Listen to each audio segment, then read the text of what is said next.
नमस्कार मित्रांनो, भक्ती आणि शक्तीचा संगम असलेला चैत्र नवरात्रीची सांगता राम जन्मोत्सवाने होत आहे. पण यंदाची रामनवमी साधीसुधी नाही. तब्बल अनेक वर्षांनंतर असा एक दुर्मिळ शुभयोग जुळून येत आहे, ज्याचा थेट सकारात्मक प्रभाव काही खास राशींवर पडणार आहे. प्रभू श्रीरामाच्या कृपेने या 3 राशींच्या आयुष्यातील दुःखांचे डोंगर सरणार असून त्यांना प्रचंड धनलाभाचे संकेत आहेत.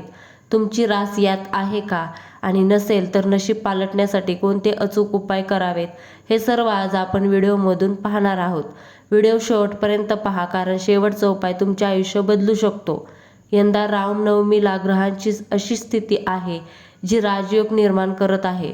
ज्योतिषशास्त्रानुसार जेव्हा सूर्य आणि चंद्र एका विशिष्ट स्थितीत येतात, तेव्हा काही राशींसाठी प्रगतीची दारे उघडतात. प्रभू राम हे सूर्याचे वंशज आहेत, त्यामुळे त्यांच्या पत्रिकेत सूर्य प्रबळ होतो. त्यांना मान सन्मान आणि पैसा दोन्ही मिळतात. पहिली भाग्यवान रास मेष. प्रभाव. मेष राशींच्या लोकांसाठी हा काळ भाग्योदयाचा आहे. रखडलेली कामे मार्गी लागतील. धनलाभ. अचानक धनप्राप्तीचे योग आहेत. गुंतवणुकीतून चांगला परतावा मिळेल. टीप: आत्मविश्वासाने निर्णय घ्या, यश तुमचेच आहे. दुसरी भाग्यवान रास कर्क. प्रभाव. प्रभू रामाच्या कृपेने तुमच्या कौटुंबिक समस्या दूर होतील. नोकरीत बढती मिळण्याची शक्यता आहे. धनलाभ. उत्पन्नाचे नवीन स्रोत निर्माण होतील. नवीन मालमत्ता किंवा वाहन खरेदीचे स्वप्न पूर्ण होऊ शकते. तिसरी रास सिंह. प्रभाव. या राशीचा स्वामी स्वतः सूर्य असल्याने तुम्हाला दुप्पट लाभ मिळेल. समाजात तुमची प्रतिष्ठा वाढेल. धनलाभ. व्यवसायात मोठी झेप घेता येईल. परदेशातून धनलाभ होण्याचे संकेत आहेत. जर तुमची रास वरील 3 मध्ये नसेल तर निराश होऊ नका. रामनवमीच्या दिवशी केलेले हे उपाय कोणाचेही नशीब पालटू शकतात.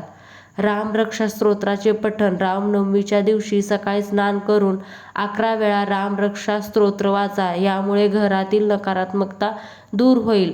हनुमान चालीसा. जिथे राम तिथे हनुमान. श्रीरामाच्या कृपेसाठी हनुमानाची आराधना करा. पिवळ्या फुलांचा हार अर्पण करा. गरजूंना या दिवशी गूळ, गहू किंवा तांब्याचे भांडे दान केल्याने सूर्यग्रह मजबूत होतो आणि पैशाची चणचण भासत नाही. जप. श्री रामाय नमः हे मंत्र 108 वेळा जप करा. तर मित्रांनो, प्रभू श्रीरामाचे नाव घेऊन आपल्या कामाला सुरुवात करा. या दुर्मिळ योग तुमच्या आयुष्यात सुख समृद्धी घेऊन येऊ, हीच प्रार्थना. तुम्हाला हा व्हिडिओ कसा वाटला आणि कमेंटमध्ये जय श्रीराम लिहायला विसरू नका. अशाच नवनवीन माहितीसाठी आपल्या चॅनलला सबस्क्राईब करा. धन्यवाद.